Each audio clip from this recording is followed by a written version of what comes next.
Ciao a tutti, io sono Carlo e se è la prima volta che passate qui sul mio canale vi invito ad iscrivervi cliccando qui sotto ed attivando la campanella per ricevere tutte le notifiche. Con le mie video ricette vi mostrerò che non serve uno chef per portare amore in cucina. Oggi preparo con voi una ricetta deliziosa, una pasta con i pomodorini arancioni e i peperoni friggitelli. Questi qui. Iniziamo subito. Per prima cosa tagliamo finemente un pezzetto di cipolla. Come vedete ho pulito e tagliato a metà uno spicchietto d'aglio. Ed ora ci occupiamo della pulizia dei friggitelli. Togliamo la parte superiore, li possiamo tranquillamente tagliare a metà e poi all'interno togliamo i semini e la parte bianca. Una volta puliti tutti i friggitelli, li sciacquiamo sotto acqua corrente fredda e poi li tagliamo così a pezzetti grossolanamente. Tagliati tutti i friggitelli, ci spostiamo sui fornelli e in padella mettiamo dell'olio extravergine d'oliva, mettiamo l'aglio, aggiungiamo la cipolla e facciamo dorare leggermente. A questo punto possiamo mettere i friggitelli e li facciamo cuocere per 4-5 minuti. Passati 5 minuti mescoliamo un po', togliamo l'aglio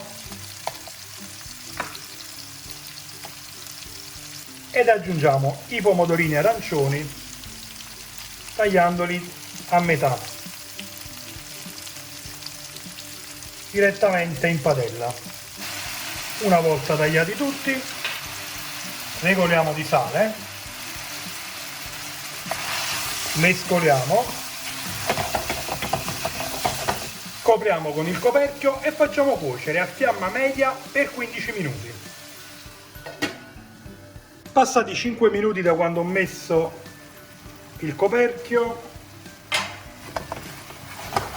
do una veloce mescolata, abbasso un po' la fiamma e faccio continuare a cuocere.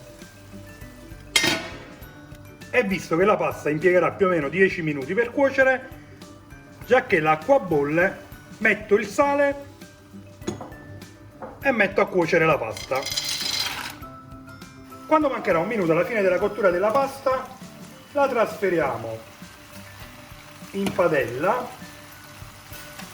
Aggiungiamo un mestolo d'acqua di cottura della pasta e mescolando frequentemente facciamo insaporire e finire di cuocere. Quando la pasta sarà al dente e l'acqua si sarà asciugata, guardate qui come è venuta bella cremosa, spegniamo la fiamma e andiamo ad impiattare. Ed eccoci qui, assaggio con voi.